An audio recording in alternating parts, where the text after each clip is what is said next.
And we're live. Welcome to A Nice Place to Brew. I'm Jason. I'm Paulie. And Brian. And Brian. Welcome back, Brian, to A Nice Place to Brew from Blue Island Beer Company. Welcome. Right on. Thank you very much. Appreciate it. Thank you so much for coming on.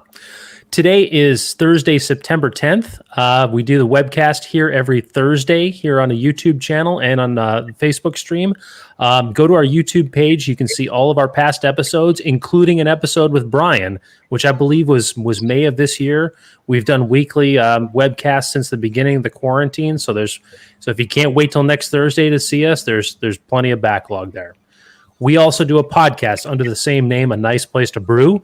It's available on iTunes, Stitcher, Spotify, and everywhere else you get your podcast from. Our website is www.aniceplacetobrew.com, and we're available on social media on Facebook, Twitter, and Instagram at A Nice Place to Brew and Nice Place to Brew. There you go. All right. What a difference 1 week makes. As you can look around here, every single one of us is in jackets and hoodies and hats, and it is the fall season has fully engulfed the Chicagoland area now. And I got to tell you guys, I look forward to this move into fall every single year. I do too. All right. We're all on the same page. What's everybody drinking tonight? Well, since we're talking about the fall, Mike, my coworker from Brew and Grow, gave me this Wine Stefaner Fest beer to drink today. Well, we are in Oktoberfest season, so very fitting. And then for my backup, I got the Oktoberfest from Metal Monkey. All right. Can we see that can again real quick? That's some cool artwork. Oh, the monkey and an accordion. Nice. Yeah. They have the best artwork.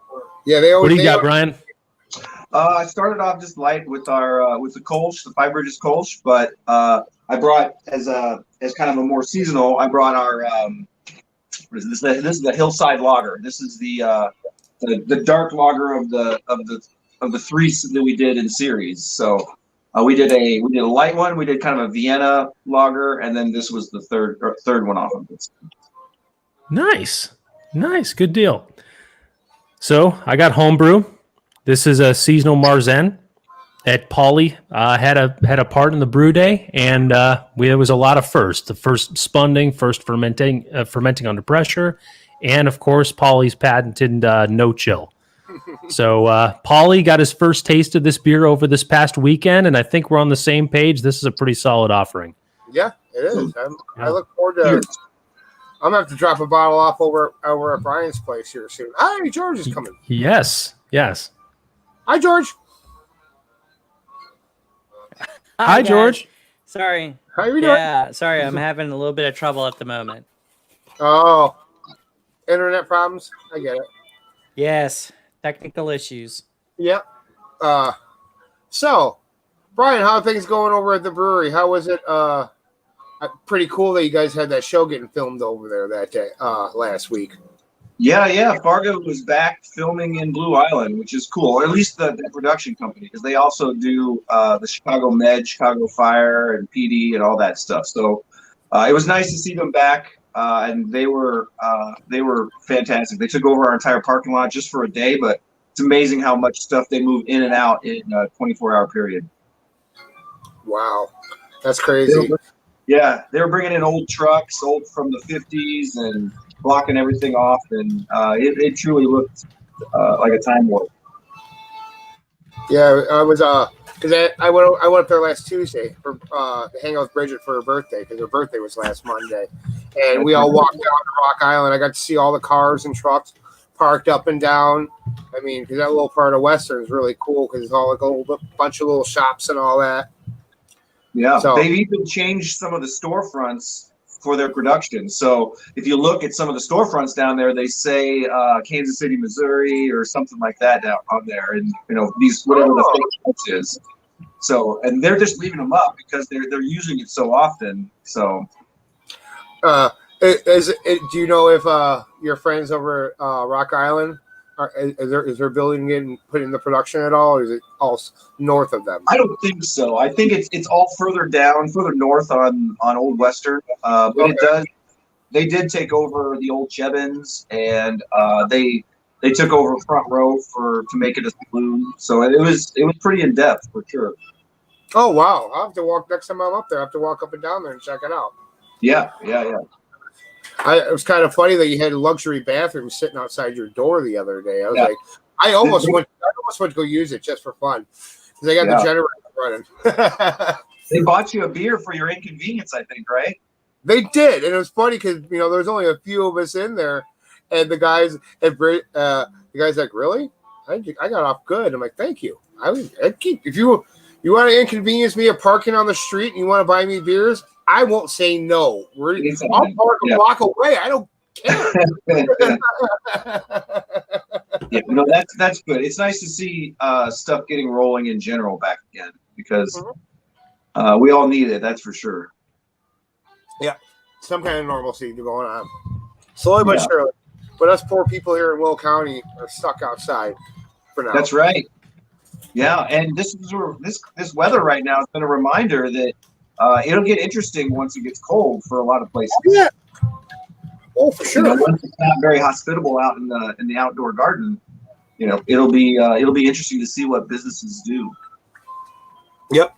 And, I've already talked to some owners, and they already bought heaters and whatnot to prepare for. I got one today, and it was the very last one. So patio heaters are going to be at a premium. Wow. Yeah, because I was stopping with Metal Monkey yesterday or today. Yeah. Because I got ingredients to brew tomorrow. I'm brewing a wheat ale, and we're like, oh, finally they're open. So I stopped in there and I talked to Dan and Jason, and they're like, yeah, we already bought like 2 or 3 of them just in case. Yeah. So. Yeah. You got to have them in your hip pocket anyway. I mean, you can only spread out so far until you need some of that. Yeah, and you got to do something. Yeah, and that's been the cool thing. Since the parking lot is private, our building owner owns the parking lot too. We've been able to do some shows out there safely because people can spread out over the whole thing and just occupy the spot right behind their car or pull up a chair and still manage to stay apart from each other and listen to live music. So we got to pick the right shows, and of course we're always playing a little roulette with the weather, but so far, knock on wood, we've been able to do a good job at avoiding the weather. Yeah, I remember I went out there for one of your samples when you did the villain release, Mm-hmm. and it was like everybody was tailgating out there. I thought that was really, really cool to see that. So, hey Scott, what's up? Hey guys. Not much. What's going on, man? Wow. I was camping. I know, right? My bad. We've been camping a lot. Nice. In particular on Mondays and Thursdays. Were you I'll introduce the both of you. Brian, this is Scott, who's from Buffalo, New York area. He runs a podcast called WNY Brews. Brian is the head brewer for Blue Island Beer Company, and he's worked at several breweries before Blue Island before landing there, and we'll get into that later on in the show. Scott, were you on last time Brian was on? I'm sorry, I don't remember. I drink a lot on these. Touche. No, it's all what good. are we talking about? It is all good. Yep, it's all good. So, anyways, it's a school night. Well, we'll have one for you. Right? Oh, I have yours though. When we get there, if we get there. Yes. No, we will get there. Yes. George will not be rejoining us. I guess his internet problems are not coming back around. So we'll keep moving forward. So I want to comment on what Paulie and Brian were talking about a second ago about the heaters in preparation for the colder weather. No question that it's going to be at a premium. And I remember hearing stories as recently as probably late July where people were saying, if the environment is still this way, we have to somehow figure out how things like this are going to continue through the winter months. And outdoor heaters is, one of the first logical things that come to mind. But it's probably not going to end there. So it's pretty much been a challenge to all citizens around. It's like, okay, what are we not thinking of? What can we utilize to make, to keep business running and operating as it should, if in fact we're still dealing with this through the hard winter months. And I think there's still a whole lot to be seen, but I'm not surprised at all that heaters have been in short supply. Yeah, there's always something leading into it. Everything. And we got a notice a while ago from one of the brewery consultants in the guild to keep our eyes peeled, and if we see them, to snap them up. That's good advice. Yeah, that's absolutely. So, do you have enough heater space to cover the whole outdoor area, or just a portion? Just a small portion. But I think what we're going to do is utilize some of the back warehouse space because it's so big that we can utilize more of it. During the summer, it's a little unbearable for temperature, but as the temperature back there drops and we can spread people out, I think we're going to look into that and just make sure we really try to make sure that we're doing everything right. So we want to do a couple setups and dry runs with it, and maybe get some different opinions, because staying on the right side of everything is important. You don't want to ever get blasted out on social media for doing it the wrong way. So we're it just takes a little time to figure out your plan and to kind of go ahead with it. Yeah, no, I totally agree. How was the summer for Blue Island? It was okay. We had a lot of support through people coming in and getting either to-go beers, or even with the seating that we had hanging out. Our distribution was understandably almost nothing throughout the whole thing, but I think one of the things that is going to probably grow in business is going to be the off-premise stuff. So people are without the ability to go to a bunch of bars and restaurants probably are going to hit the liquor stores and grocery stores and start another run on packaged good stuff. So we're already going to be upping our production that side of it instead of the draft side. Okay. So you guys have been doing carry out like 4-packs and 6-packs and stuff since early this year, haven't you? Yeah. We've always been canning and some specialty bottling our stuff, and that's always been an option for everybody, is to be able to do the takeout model. So as things have opened up, outside we've done, and then we've got 25% capacity inside right now. So we just take it as we get it. It's not, you can't fight it. You just got to work with what you got, and try to do the best we can with it. Yeah, no doubt about it. So what's in the fermenters now? Oh man, we've been doing some really fun stuff since we have had a lot of time to goof around with things. We've been emptying and filling a lot of barrels. We recently emptied 7 of our wild barrels. So previously we did an amber sour, and that one took a long time. That one took about 3.5 years. Wow. And initially we inoculated the different barrels with different things, and so when that came out, we put in a beer that was the Five Bridges wort, just not the hops in it, and then we filled that, and we just pulled that out after a year and a month. So and that was totally spontaneous. We didn't have to add any yeast. It just took the organisms from the wood that we'd already put in there. So that's a nice lambic that just came out. That's in the tank. We just did a wet hop beer with hops from Hophead Farms up in Michigan.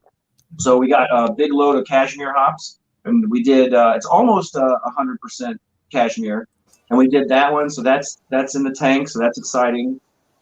We did another project that I've been thinking about for a really long time. It's called our Islay Ale, and we're making it after inspiration of Islay Scotch whiskey. So we took peat smoked malt and made a rye barley wine with it. So it's an 11.5% rye barley wine that we then are going to age in bourbon barrels for a year. And so when it comes out, we hope that the combination of the peat smoked malt, the bourbon barrels, is going to make a beer that's very reminiscent of an Islay Scotch whiskey. Wow. So, yeah, right. So yes, we've had a lot of fun stuff coming out. It's been Yes. at least we're able to fill our minds with that instead of thinking about all the bad stuff that happens. No money. So you got a sour, you've got barrel aging. Wow, that's some really interesting stuff all at once. Yeah, and it's been fun. We just finished, since we had some time, as I say, we just finished a series of 3 different lagers. That was cool. We haven't done that before. And then I just harvested our hops at our house just out here, and we infused those into our Hard Luck IPA. So we've got a big bunch of Chinook.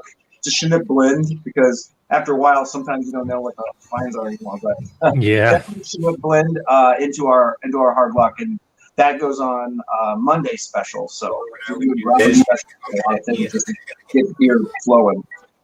Scott, you can speak to the hop growing as well, right?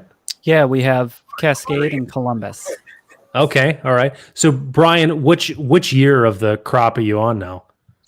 Ooh, we've been here 9 years. We're probably on about 13 years. on that one plant? Yeah. Wow. We've been at this place for 9 years, and when we moved, we brought the plants with us from our old house. Wow. Okay. So I suppose if there have been 9 years since being transplanted, but we literally transplanted the whole bulb or the whole root base. I'm impressed. That's awesome. I have not taken the plunge myself into hop growing. I've heard from multiple people that the most yield you're going to get is between year 2 and year 3. Yes. Okay. Is that a fair framework, or have you seen kind of differently? Well, I can't speak to other ones, but ours have leveled off at a pretty good spot. So with one vine or one section, we were able to fill. We filled a whole 5-gallon corny keg with hops. So I didn't weigh them, but as far as volume, that was 5 gallons worth of loosely packed hops. Right. And then they've been doing that for a few years. So wow.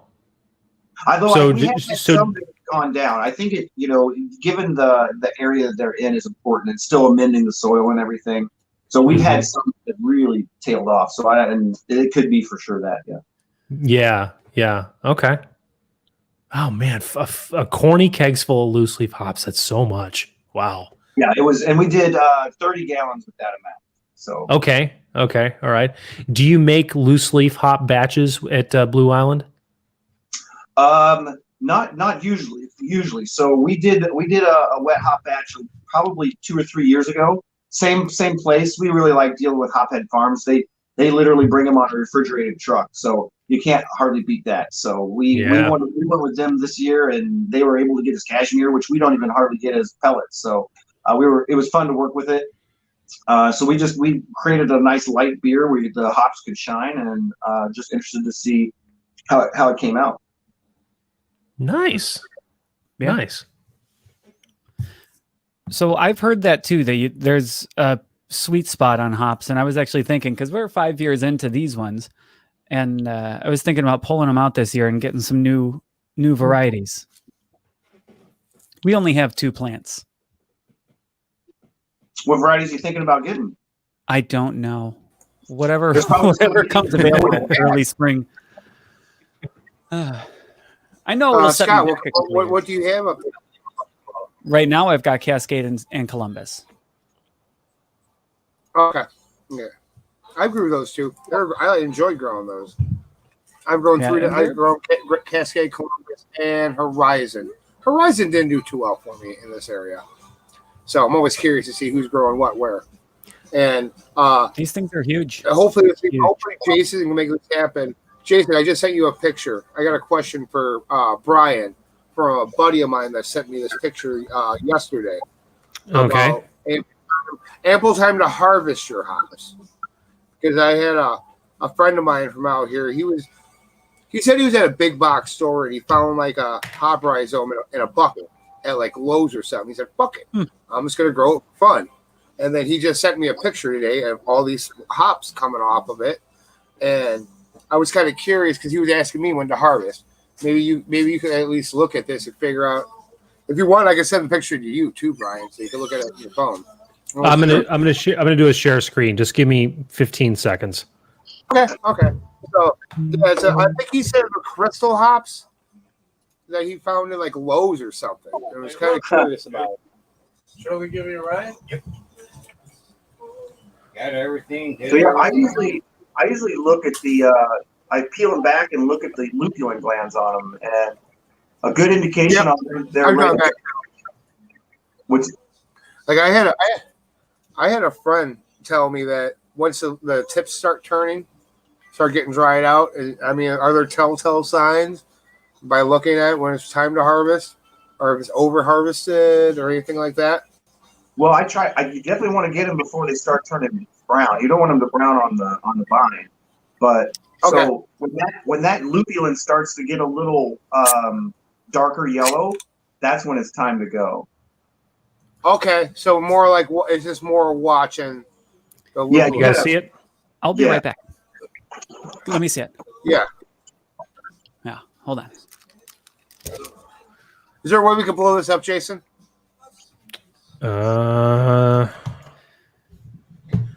Yeah. Well, I'm conflicted. You're gonna get $40 next Tuesday. I don't know if you should join the guild.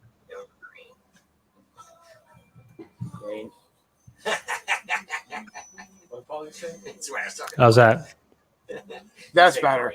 All right, Okay. Can you see that? I mean, yeah, they would you- look pretty good.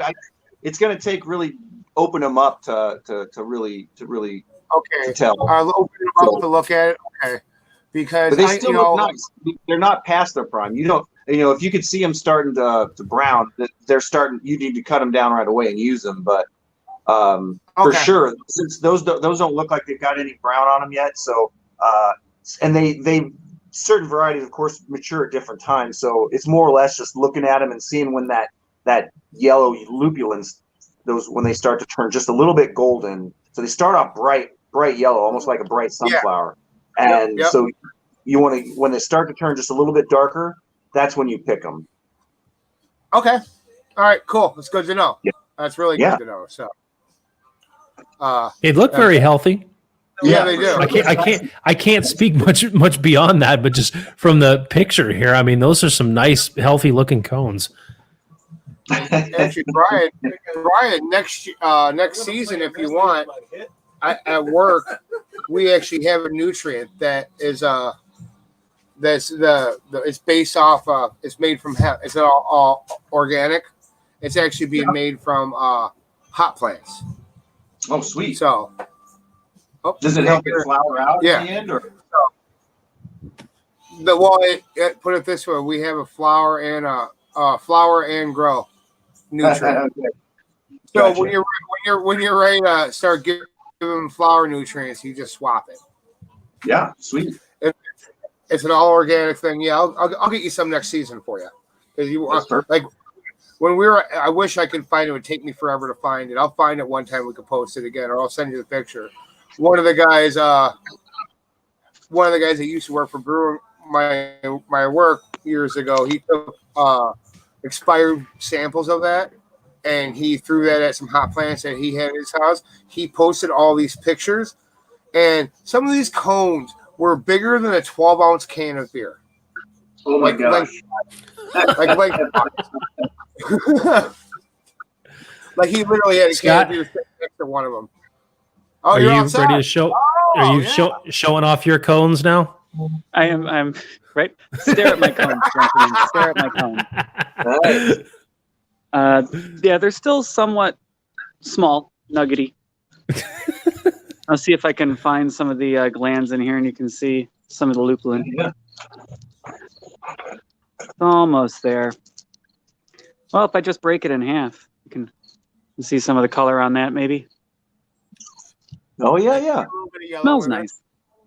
We're not quite there yet over here. Yeah. We've had very little water. I mean, it's been a very dry season. Mm-hmm. Well, I imagine a little further north is a little later in the year, too. Yeah. Yeah.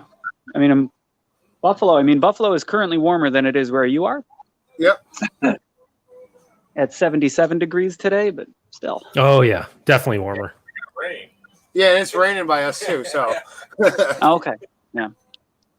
Yeah. There's the plants right now. Nice. Oh man, that's beautiful. Nice and healthy. Oh, it smells good. All of your beers are going to have a great aroma today. Like, oh, I'm getting Favorite part of brewing. is that It's a note of Columbus? Columbus. Yep. oh, that's awesome. So how are you doing that? Do you just got a line coming from the top of your house straight down to the yard, like a gutter? Yeah. Or something there? Yep. Just we screwed a nail up into the soffits. Oh, okay. Cool. Screwed a nail in. That's what I just said. We screwed into the soffits and ran a line up to each one. And we do our best to keep them separate, but it is what it is. Yeah. We are not exactly. professional brewers. We do a wet hop beer once a year, and then we get rid of the rest. Right on. There were years where we not freeze dried, where we dehydrated all of them, and then vacuum sealed them in 1 pound bags and then froze them. And it wasn't worth it. It's not worth the time. It's so much easier to just go buy some pellets. Oh yeah. That's what's driven me not to make the plunge into growing for that very reason. I mean, They're pretty. you can find most pellets. They're relatively, Easier You to buy them do. in bulk. They're fairly cheap. Yeah. Can. And you actually All right, then I'm you going know back the to acids and my good everything setup on here. it, too.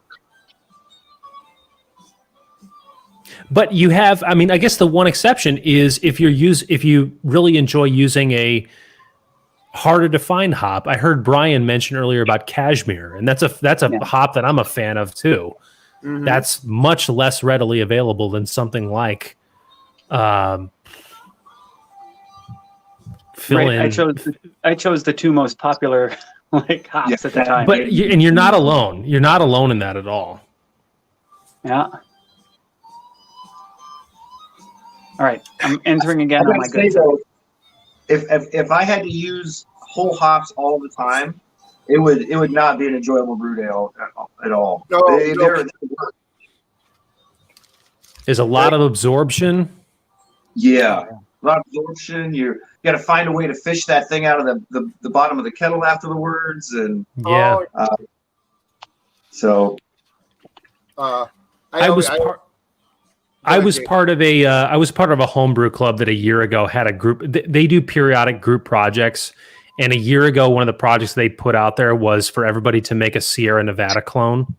And of course, Sierra Nevada is famous for using loose leaf hops only, and a lot of the guys in that group do have their own gardens going with fully grown hops. Yeah. So that was one because I wasn't too enthusiastic on using that, I just kind of opted out of that project. But and the beers that I tasted from that, I would say were just kind of so. just my take on it.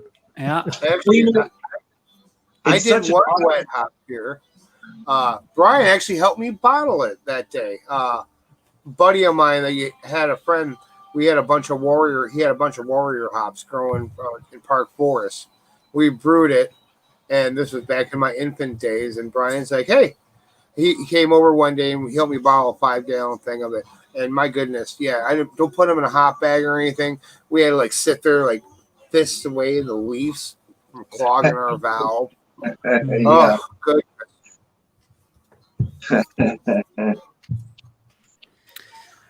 So Scott, what have you been brewing? Or have you? Or has travel just fully taken you? Or do you have some beers going? So right now I have a rum wash fermenting. I just kegged up a New England IPA and a pale ale, and I just crushed the grains to make another sour. So I did make one. I'm sorry, I don't know if I can say it.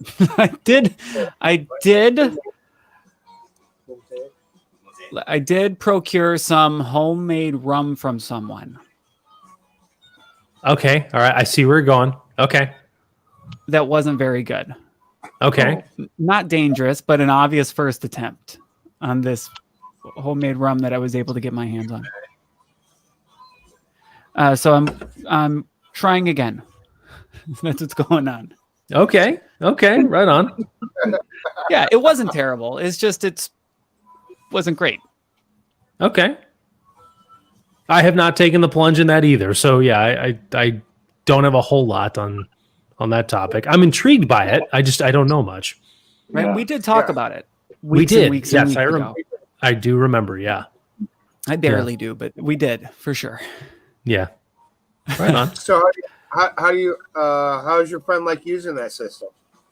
It's not bad. It was super easy. It took a lot of water. Okay. Most of Because it's getting melted off. So yeah, it would be a lot. And yeah, next time I think a pond pump system would probably work better where it's in ice and recirculating like that. Because you don't need a lot of it. The flow doesn't need to be super aggressive, but it does need to be constant for hours. We got here. So yeah, but yeah, it's a fun experience, right? It's all about fun. Uh-huh. And It's all about I'm figuring it out. aging some of the terrible stuff, and we'll see if that helps it. Right on. Right? It's got always any- going to help. Did you put on any wood, any cubes or spirals or anything in there? Nope. Nope. For the rum, I did try to make a spiced rum with it by just throwing it on some spices for a little bit, which came out fine. But the base rum itself wasn't great. So the base rum was actually too flavorful to make a good rum. Not like, oh, it's just too good to be called a rum. That's not what it was. Just too much going on in it. It wasn't a clean rum flavor. I'm not sure what the problem was. I should probably find somebody who knows. Right? Lots of research. You go on YouTube and find all kinds of stuff. There'll be 8 million different ideas. So have fun. Yep. So on one of our camping trips, I took a growler of it, and I was mixing up fake margaritas. I would call it a margarita. It wasn't tequila, obviously, but it was, lime and orange and salt and agave. And you know what? When you do all that to it, it's just fine. Works great. just the right mixers. Right? and it's super cheap to make. The equipment is more equipment, but the actual liquor that I guess you would call it a beer at that point, that you're making out of it is nothing but grains. There's no hops in it. I mean, when you think about the price of a beer, most of it's going into the hops. Yeah. There's no hops. The rum was nothing but sugar, which I got at Aldi for $1.79 for 2 pounds of brown sugar. Right? So you didn't do any $12. kind of mash? No, not Okay. for rum. It's just brown sugar and a thing of molasses. Like I said, I think it cost me $12 to make it. Okay. So, all right. For about 1.5 gallons. Wow. It Okay. So you tasted got like all 1.5 gallons for $12. So you got all your gravity from that brown sugar that you added. Yep. Okay. All right. Yeah, about 1070. My next step is to actually make a mash and try a whiskey after this one. Yeah. Yeah, exactly. I think you're there. I mean, I think that was an experiment enough that you know what goes into it. And, the beer making, I think is, it really, I mean, it's an appropriate model for what you're going to see during the distillation. I want to reiterate that I am not doing any of this personally. Yes.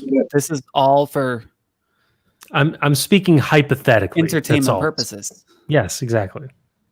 Yep. Well, yeah, we have researchers that come in that are also researching the distillation sciences that like to drop off stuff to us.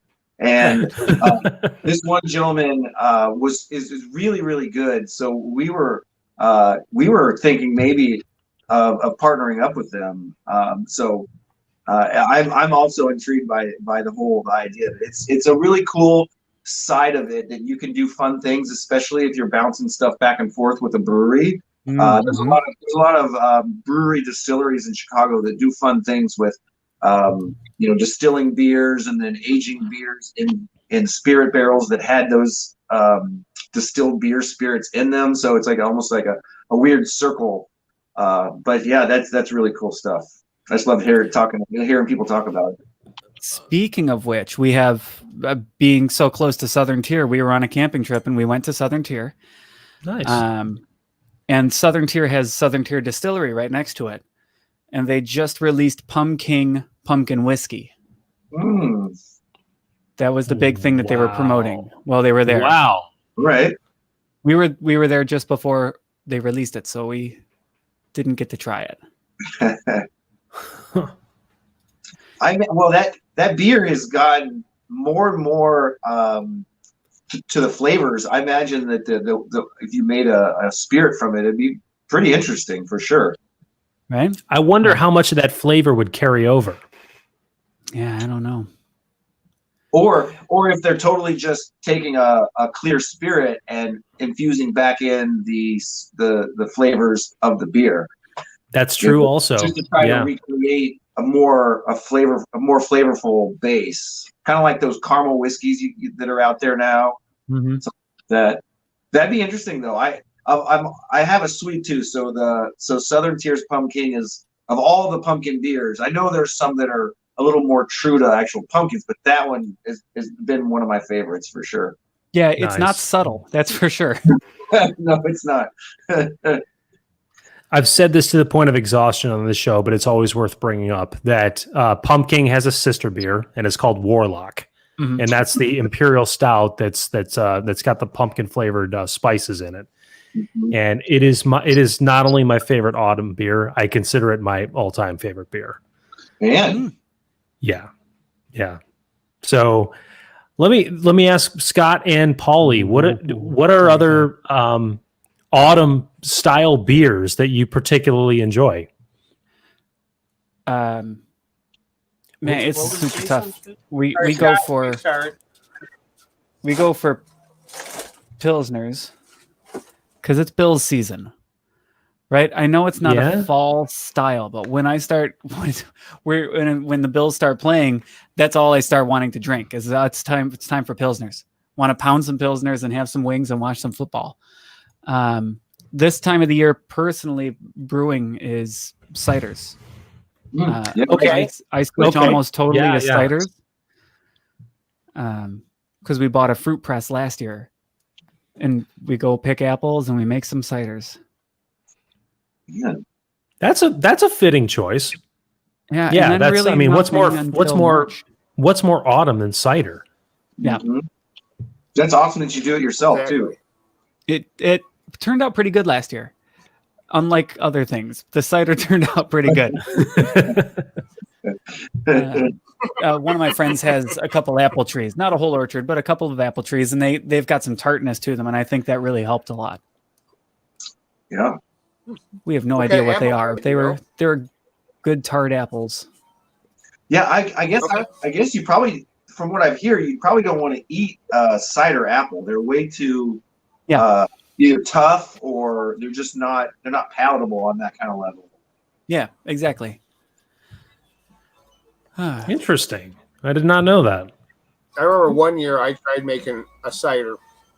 I was staying at a buddy's house, and my next door neighbors at the time, their parents had an apple tree in their backyard. I went over there.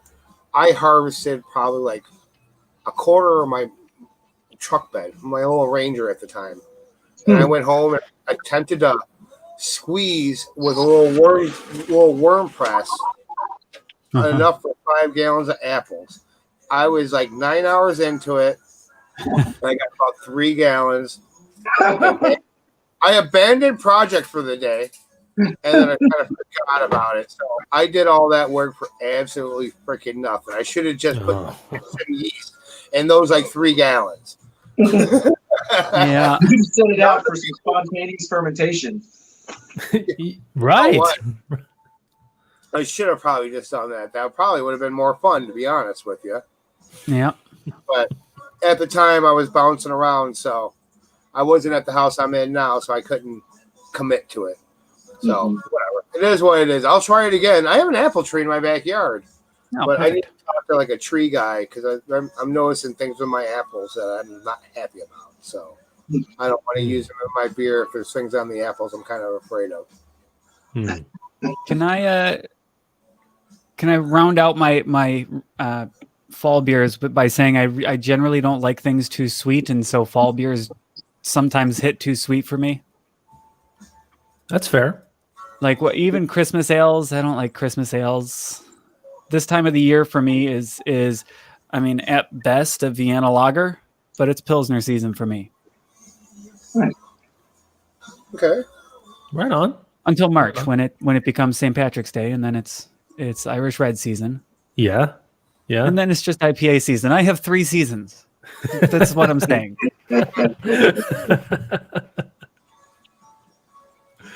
Paulie, So autumn beers that you look forward to. I look forward to the fall season every year. That, Me honestly, because it's in my eyes, it's going from all the IPAs and like I drink pilsners in the summer, all the light stuff that you're drinking, sitting outside in the heat and pounding a bunch of them, and now you start coming into like your Oktoberfest. Honestly, is a one style of beer that got me into craft beer back in 1995 or whatever. I started drinking it. I wasn't even fucking 21 when I had my first Sam Adams Oktoberfest. What? Yeah, right? Oh, sorry. But I mean, it is what it is. But I like how it comes from the light, hoppy, everything else, and you start coming into the malty and darker, and then you get into porter and stout season. I mean, I just brewed a porter last weekend, which I'm actually really excited about. So Nice. my first porter I've brewed in probably 10 years. Man. On a whim, yeah. But you know, like Christmas season, I don't care for the spicy stuff. The only one that I do like is Anchor Steams or Merry Christmas Ale every year. Because it's slight changes, been slight changes for so many years. Labels a little bit different. Maybe that's a beer geek collector hoarder / in me, because I know people that have had every bottle for the past 20 years. Wow. Anchor Merry Christmas Ale. So, and then stouts and porters mainly all winter. Like IPAs to me are palate cleaners. Just grab a Two Hearted, or brew a hoppy beer like a Mosaic Promise or something, just as a palate cleanser in between my dark beers. Yeah, there you go. Palate burners. A little bit, yeah. Yeah, stout's going to go down way differently after an IPA for sure. But it's just something light, you know. I mean, it might not be super hoppy, no high ABV. Like I'm a big when I actually brew beers, I always follow APA guidelines because I like the hoppiness at the end, not the bitterness. Like I use a lot of real low bittering additions, and then throw that to the back end of it. That's kind of why maybe when I started brewing my first hazy, that's why I kind of embraced it. I'm like, all right, so we put nothing, you know, all I got to do is just bitter at the end. That's awesome. Get it boiling and clean everything up and call it a day. Yeah. Yeah, that's one of the unique parts about brewing one of those New England style beers is a lot. All that whole bittering process is completely gone. Mm-hmm. Yeah. You know, your bittering's fit like 15 to go, or Whirlpool, or less. Yeah, right. I have to clean out my hop spider. Sorry. I think that's a good. I think the way that they hop beers is going to stick around because that bitterness addition that's an hour or 90 minutes of boiling. I think that just creates that resinous flavor that lingers too long. That was what people didn't like about IPAs in the first place. So the fact that you're showcasing the hops by only adding them during the aroma and maybe even a little bit of the flavor, and then completely dry hopping, I think that way of presenting a hop is really cool. I'm glad that those beers kind of woke up a lot of brewers on how to really capture the best essence of a hop. I think it's definitely given people a different appreciation for hops, being that they've been displayed that way. So I definitely agree with that. And I think that movement, within craft beer, I think has a lot of runway on it. And I think we're going to be seeing that for a long time. Yeah. Mm-hmm. Yeah, if anything, just at least the techniques of being able to do that and present the hops that way, it could probably stick around. Maybe that style goes out of favor or whatever, because that's just kind of what hoppy beers do. But the way of utilizing the hop, I think that tool will stick around. So I guess one logical question becomes, what's the next evolution of that? Like, what's, how does, where does that evolve to, and what's kind of the next iteration with that type of technique? Man, that's the $1 million question, I think. Yeah, I agree. Yeah, I think it remains to be seen just on what a lot of creative minds come up with. It's going to start right here on A Nice Place to Brew. This is we're going to give birth to it right here. The four of us, we're coming up with it. Yeah, we're gonna figure a way out. Yeah. I don't know. No world, everything's dry hop. That's what we're gonna do. We're gonna throw Okay. No whirlpool, no dry. Just a dry hop. We're gonna dry hop it. Give it a shot. That's an idea. I'm gonna put no. You say that like it's a joke, but we're not far off of that now. I know that's true. I mean, I know for sure there are breweries that don't do any boil hops, for sure. I mean, maybe it's a whirlpool or whatever, but getting to all dry hops is not a stretch. They actually started coming out with some research proving that you can get bitterness from dry hops, which everybody didn't think so. So I don't know. I haven't read it. It'd be nice to kind of dig in and figure out what it's all about. Actually, can you send me that article, Brian? I would love to read it. To be honest with you. I'll see if I can dig it If up. you can find it up, I would love to read it, because it'd be, and right now it's like, for a while, like I was kind of bored with brewing, and then all of a sudden I started trying all these things, especially like sitting here with Jason and doing the no chill and now the pressure fermentation and all that. Hey, if there's other things going on, let's be on the forefront. And maybe it's because like I'm enjoying working at a local homebrew store. In case someone comes up and asks me about it, at least I know of what's going on, if that makes any kind of sense. So you mentioned that you did this beer that you're drinking under pressure fermentation. What was the goal of that? Just to hurry up on maybe getting some carbonation in, get the natural carbonation, or what was your aim? Well, yeah. Go ahead, Jason. Tell them. Yeah, sure. So there was a couple of motivators. Number one was the potential to cut down time, and because the fermentation is enough to build up a lot of pressure, and if you can just keep that within a vessel, that's going to carbonate the beer to an unknown extent. I had to do an experiment to figure out just how far it would go. The other part of it is the potential for less transferring. Because we went from brew day straight to keg, and at no point did we move it. So you're skipping over steps like moving it to a carboy, potentially moving it into secondary for something like a lager, which of course a Marzen is, and then after all that, moving it to a keg. Well, that's a lot of stuff that you're skipping over with that, just with using a keg and a spunding valve and a temperature controlled fridge. Yeah. So there was a lot, so there was a lot of work that ended up being missed, with that, and also just a lot of testing with it. I will say, and we've talked about this experiment at length here on this show, but I will say that I wouldn't give the spunding a resounding rave review.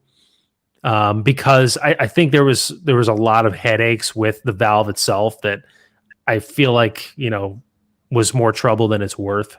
And in the end, there was not enough pressure from the fermentation to fully pressurize the beer. So it was still going on CO2 in the end anyways. Mm-hmm. So did it save transferring, and did it save some work? Yes. And that was the benefit of it. Well, that kind of approach is more of what the procedures like a professional level. You know, on Unitank, some of the smaller breweries that are taking everything from brewing into it to just capturing it, and then having already a CO2 stone in the tank to finish it out, and then start taking it off or bottling it for sure. Yeah. So in that example, would you be going straight from fermenter to keg and then just skipping the whole bright tank step? Is that how that would go? You for sure could, and on certain styles, yeah, it's you can definitely do that. We try to, if there's a beer that we are ultimately wanting to fine and drop clear, we'll do a transfer, just because it doesn't ever get as clear as you want to in a unitank. It always takes a transfer. But beers that are darker, or beers that are already hazy, or it doesn't matter, for sure, right out of the unitank. Mm-hmm. Same fermentation, you ferment it, drop the temperature, and cap the pressure, and start pumping it up. Yeah. Wow.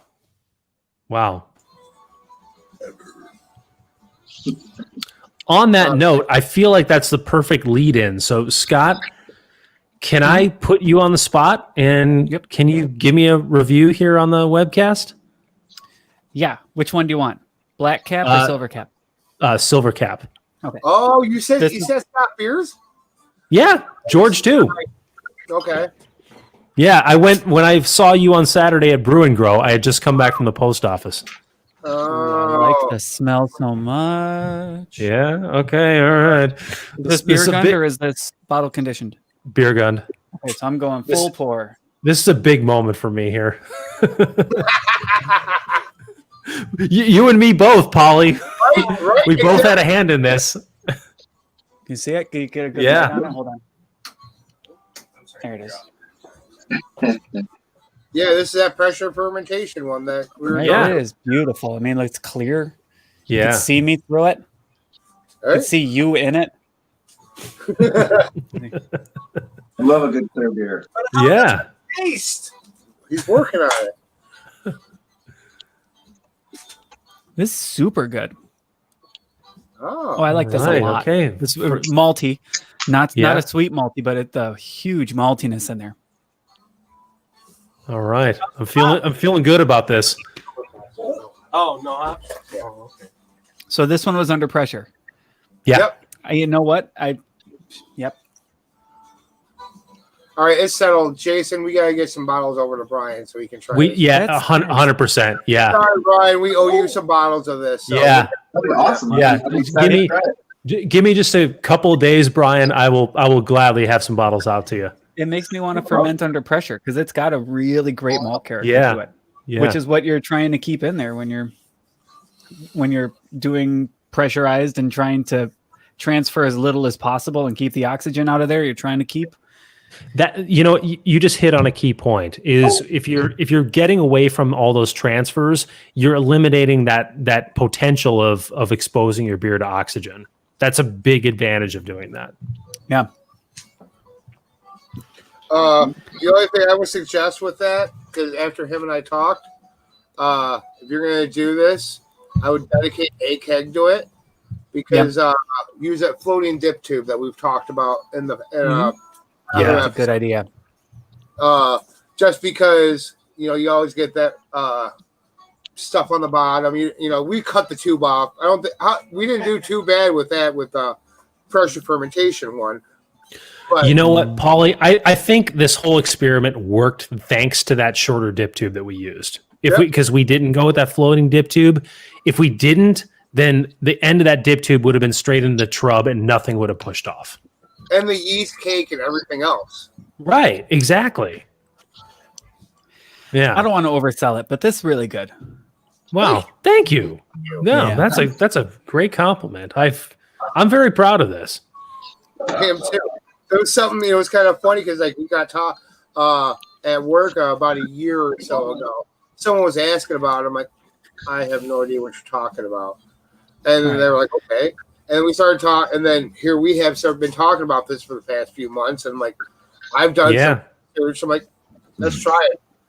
The only thing we can do is try it. So The only thing I think Jason and I need to do is figure out how to use this goddamn spunding valve that he got. Yeah. So what do we got here? We got 2-row like Crystal 60. Crystal 60. Yes. Nice call. I'm trying to go based on color. It's not too roasty. There's a little bit of a real light roast in the back, but it's not a powering.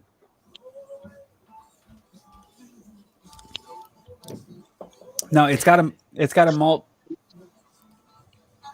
Yeah, I don't want to say sweetness. It's got a malt flavor to it without the sweetness. Mm-hmm. It's fermented with 3470.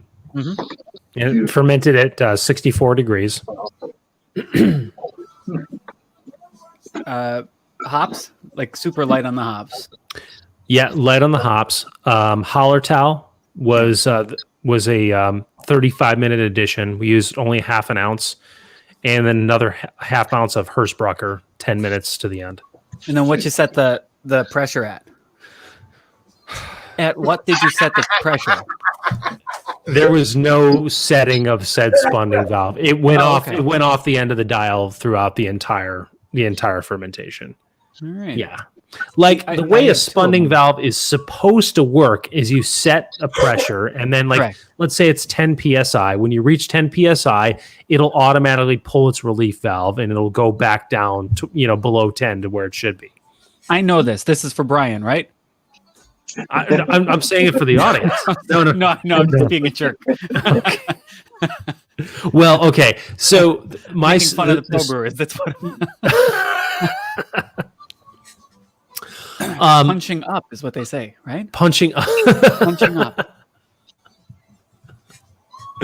Anyway, the spunding valve I had has a dial between 0 and 15 psi, and it was going off the end of the dial the entire time. And there was no automated burping of the spunding valve, which is the way it's supposed to operate.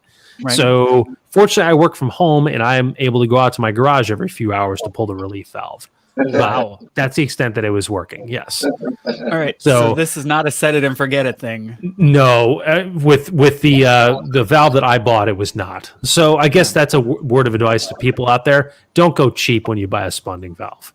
Otherwise, you're going to be dealing with it the same way I was. I have two I've been afraid to use. What do you got? Probably one of the two is probably the one that I have. Are they within arm's reach? Yeah, I'll go grab them. Excuse me. Yeah, go for it. Jason, I think when you figure that out, like how to really dial that in, I think you'll as good as that as he says that beer is, you'll eat it even better because yeast under fermentation, at least until the end of it, when they're stressed out, they'll produce a little bit of flavors that you're not looking for at higher pressures. So the more you get that dialed in, the more the yeast flavors will be right up where you want them to. That makes a lot of sense. Yeah. So a lot of times, especially if you're able to measure the gravity on a regular basis, a lot of times you don't start capping the pressure until it's about 2 to 3 Plato away from the finishing gravity, and you still have enough to capture all the pressure that you need. But then you don't get the fermentation during the side of it where it can produce esters or not acid halide, but just stressed out yeast flavors. So Right. But it just comes with just playing with it and working around with it. But spunding is really cool. When I worked at Hofbrau, they did that. You could not add exogenous CO2. You had to get all your carbonation through spunding. That's cool. I was at a different German style brewery just within the last month or so, and that was one of their selling points is all of their beers were naturally carbonated. So, Yeah. and I feel like I should know this, and maybe I don't. Is that like one of the deep German brewing traditions? Is carbonating that way? For sure, I think it goes along with their Reinheitsgebot and only using natural things from the brewing process. So adding back CO2 is not really a natural process. So yeah, it harkens back to all of that type of mindset is with the just the ingredients of the beer.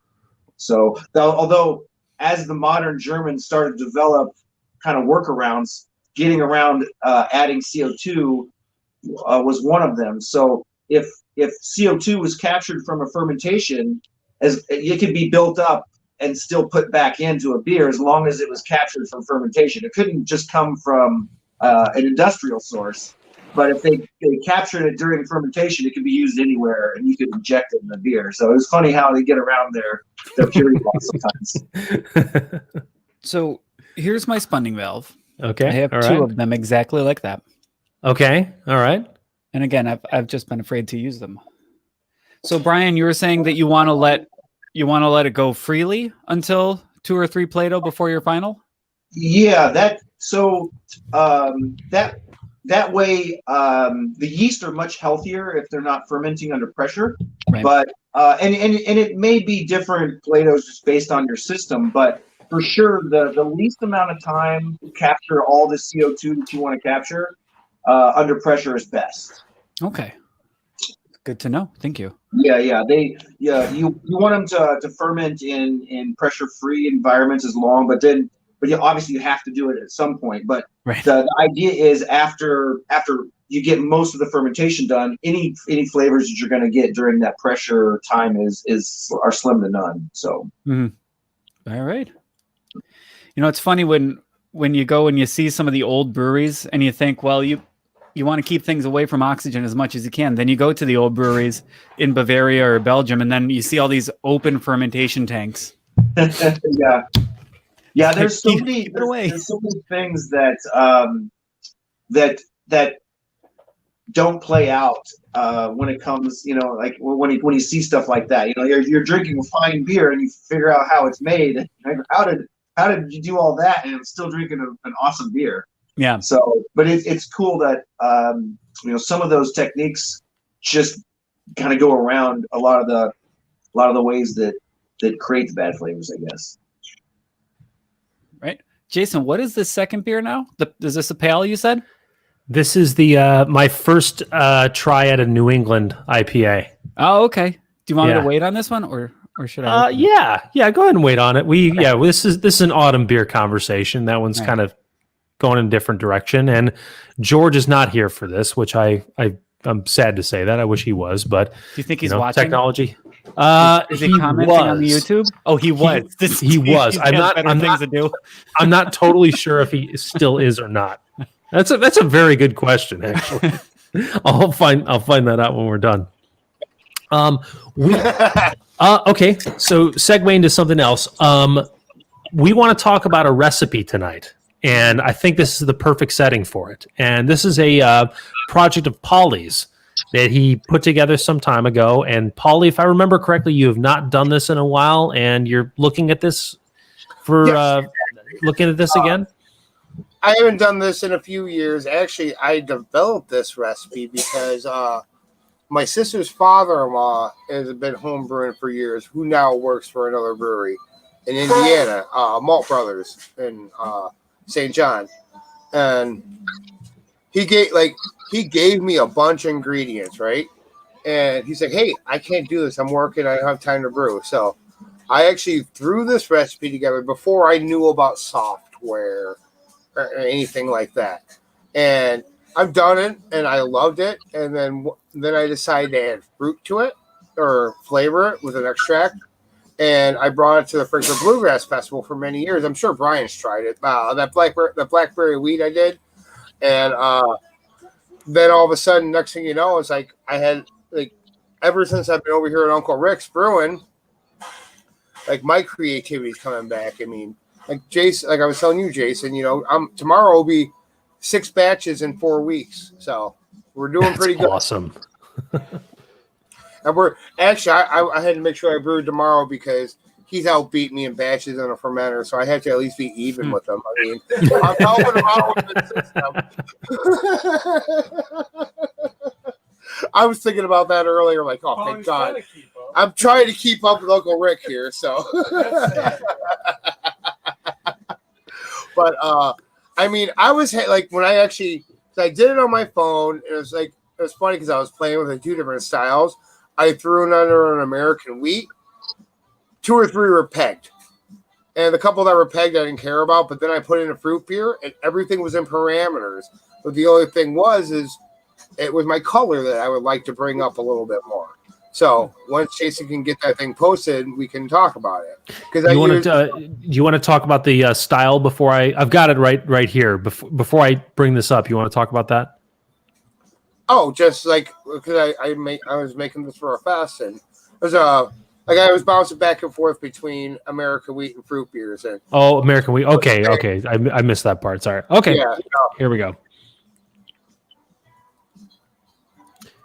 And here we go. Nope.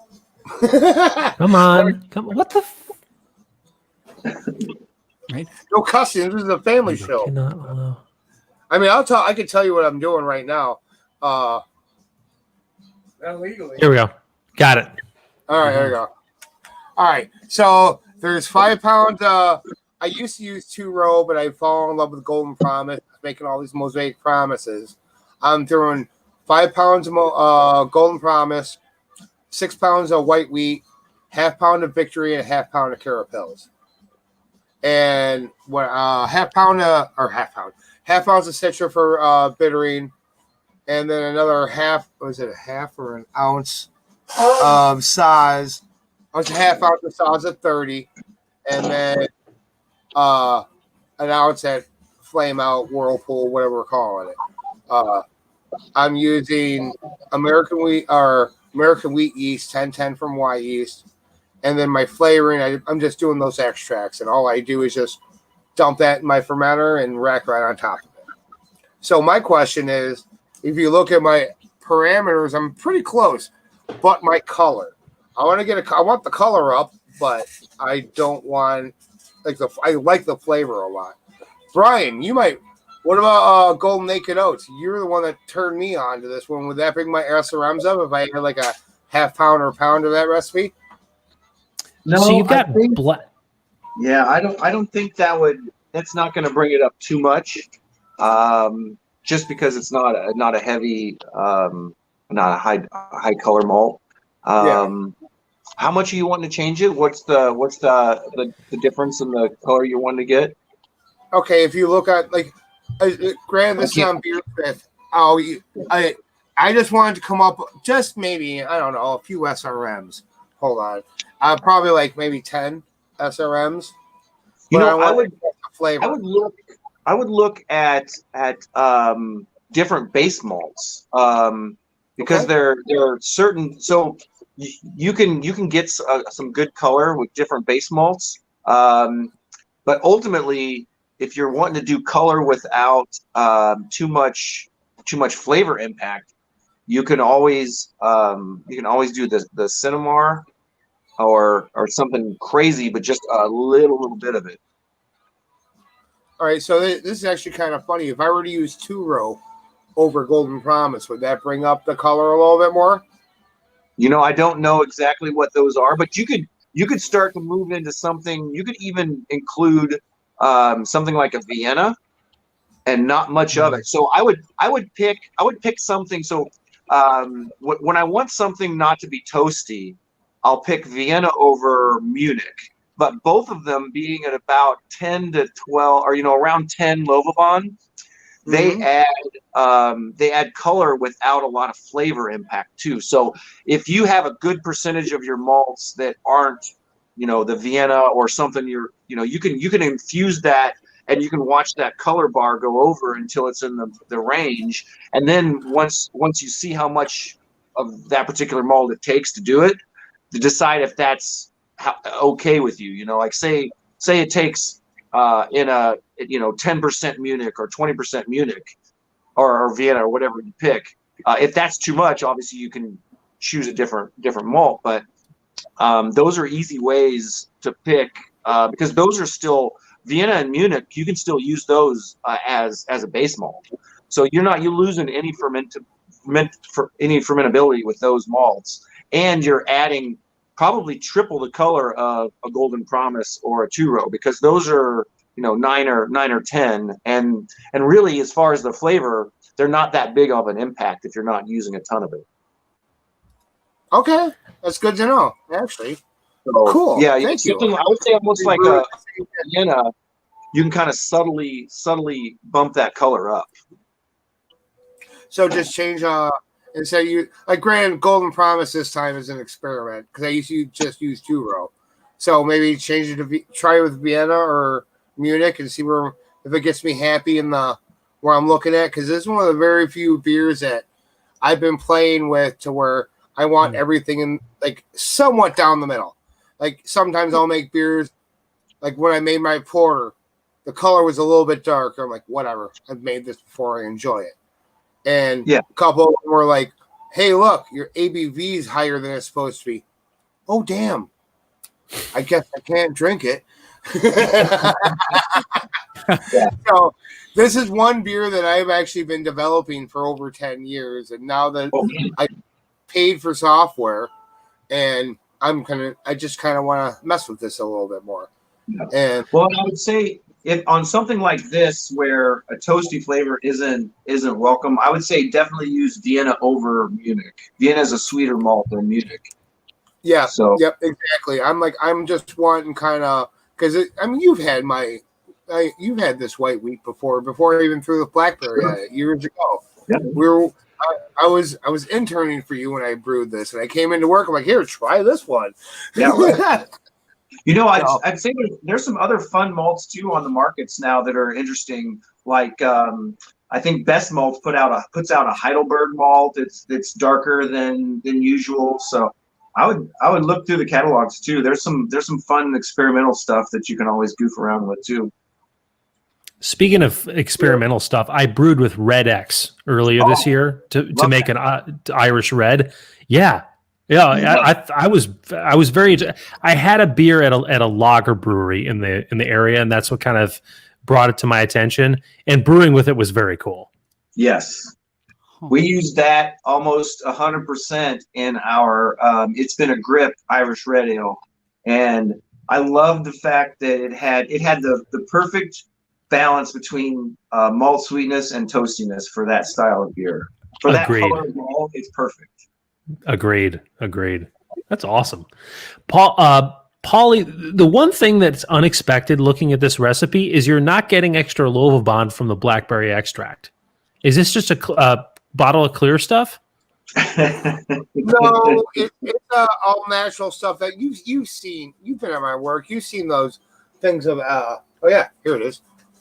That's all it is. It's just a little bottle like this.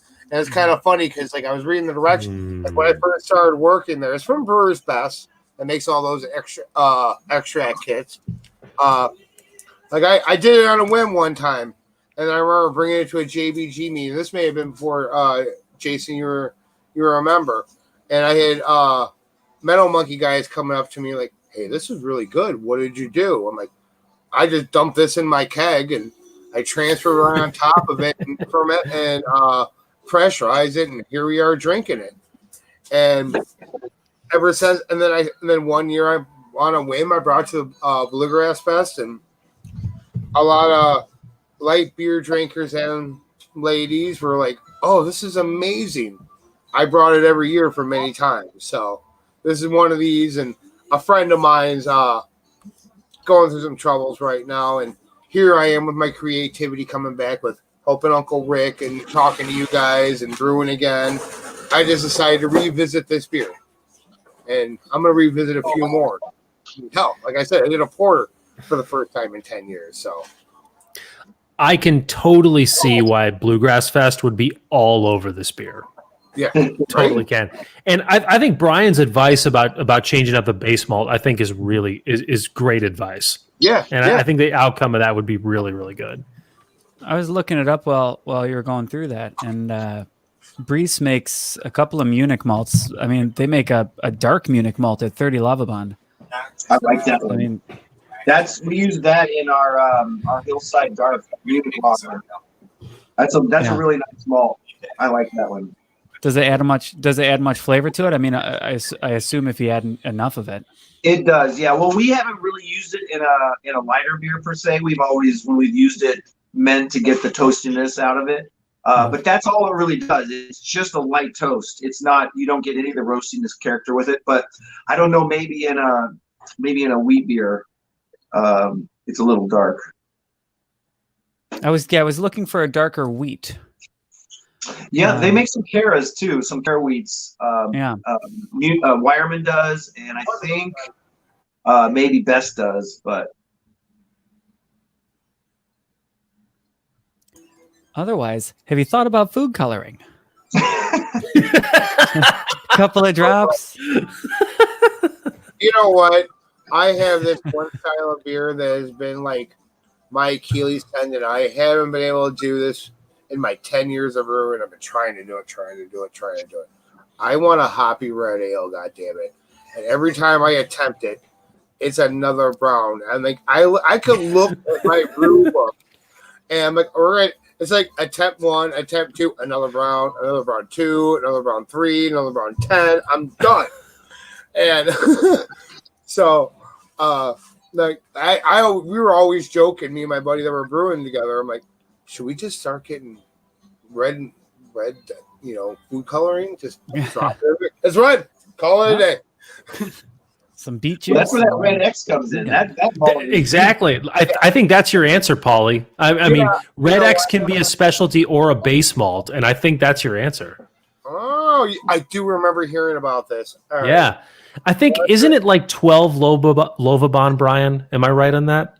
I can't remember off the top of my head, but added together in a batch, it's the perfect color for a red beer for sure. And that's a tough color to get, because sometimes you get light brown and then you add some malts to it to try to get a red color, and then it ends up being like a muddy darker brown. And for some reason, the way they kill that and take care of that, it's a really cool malt. Yeah. Huh. Red is an elusive color.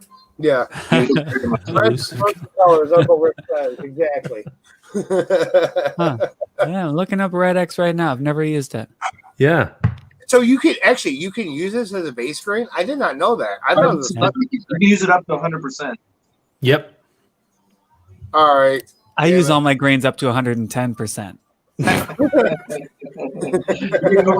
That's how I make good beers. Is that like music? I turn it up to 11. That's right. Yeah, absolutely. That's the version of that. Always give 110%, especially in your base malt calculations.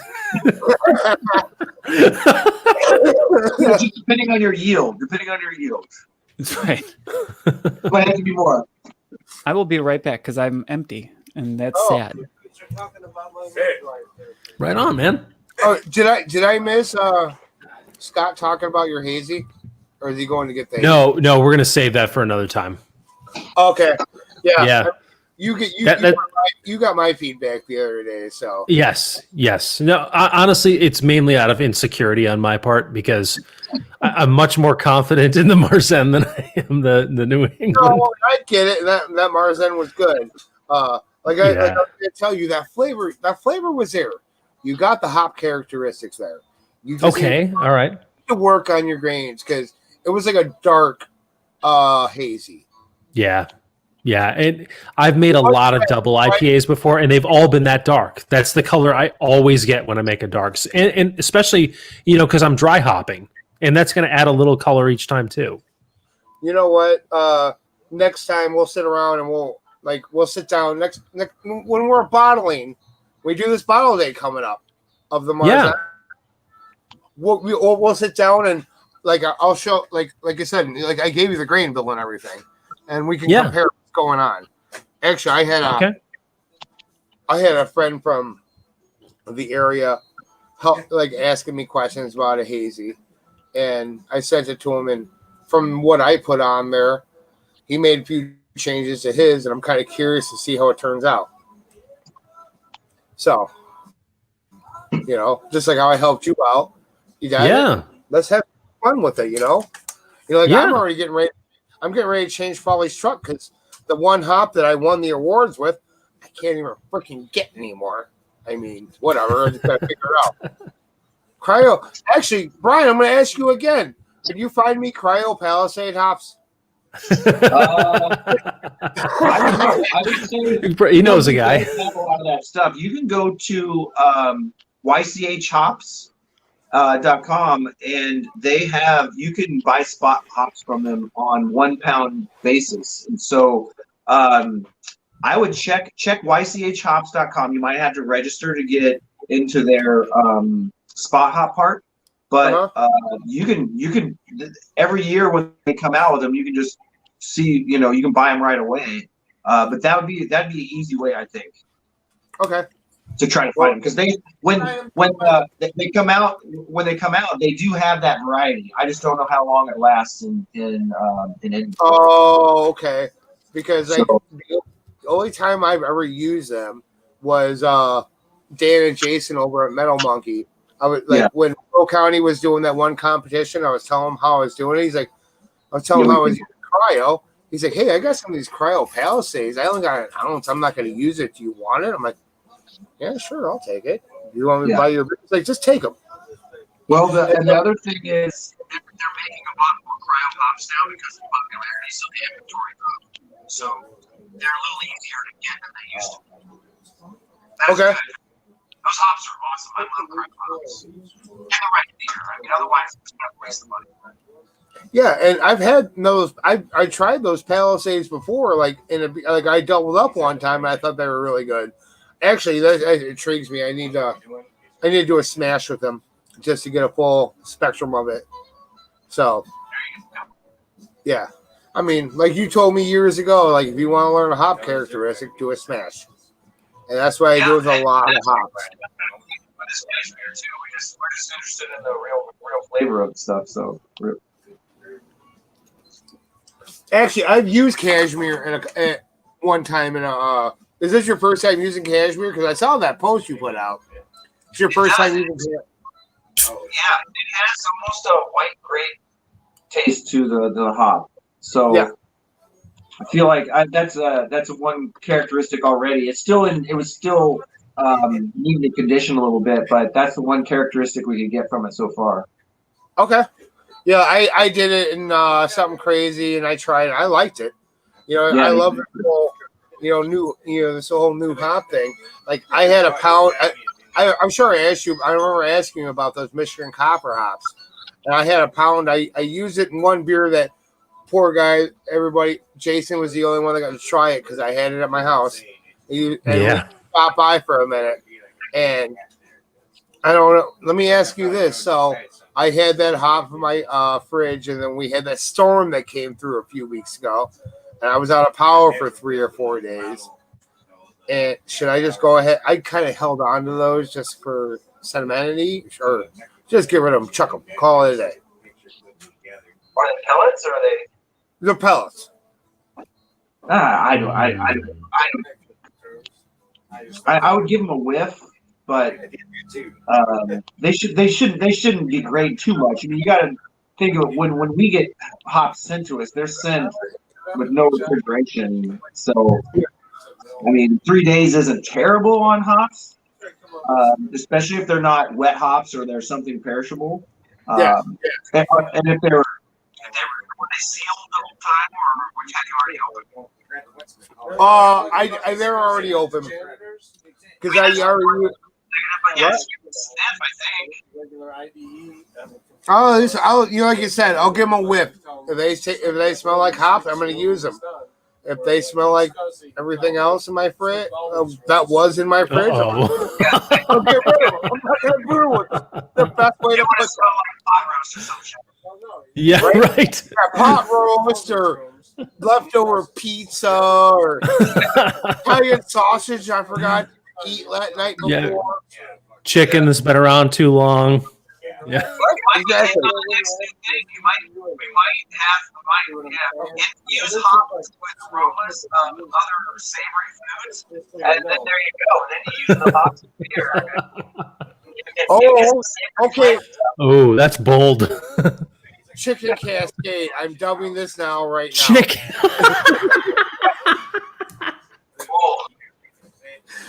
We're gonna make a chicken. Wow.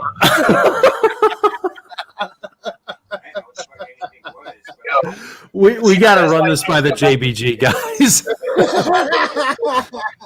All right, guys. All right, let me run this by you. Okay, tell me what you think. Chicken Cascade IPA. I love it. Yeah. We're gonna figure this out one way or another, Jason. We're gonna. Right. That's enough to win the summertime IPA competition. We got. Ooh, what's that mystery flavor?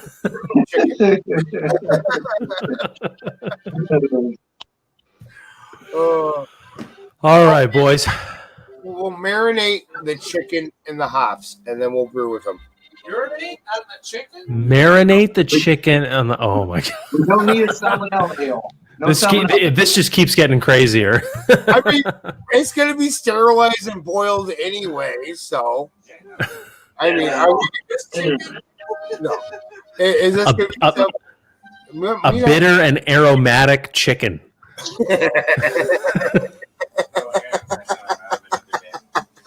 All right, I'm working on that.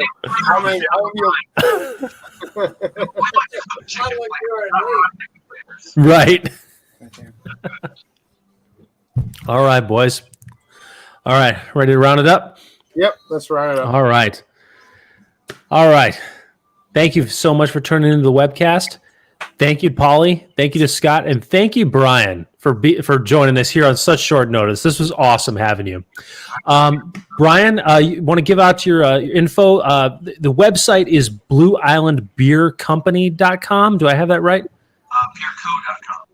Okay, blueislandbeerco.com, and they can be found on all the social media as Blue Island Beer Company on Facebook, Instagram, Twitter, all that good stuff. Yes, sir. All right, very good. And check out their releases at Blue Island Beer Company in Blue Island, Illinois. Brian, thank you so much again for joining us. Scott from WNY Brews, and Paulie, of course, from here at A Nice Place to Brew, and George, whose technology would not cooperate with him. All right. We do the webcast every Thursday here on the YouTube page. See us on our Facebook page as well. Our back episodes are on our YouTube page. Our podcast is available on iTunes, Stitcher, Spotify, and all those places you get your podcast from under the same name, A Nice Place to Brew, www.aniceplacetobrew.com, and the social media at A Nice Place to Brew and A Nice Place to Brew. And have a great weekend, everybody. Happy fall season. And we end this the same way every time as we raise a glass. And we say, thank you, Uncle Rick. That's so nice of you to join us. It takes a lot of good beer to make great beer. Cheers. Cheers.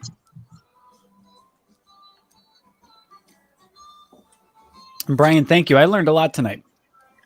Yeah. Oh, awesome. Yeah, of course. Thank you Paulie, again, nice to Brian. see you Thank you again. for coming on such short notice. I'm sorry. Oh, no. We've been trying.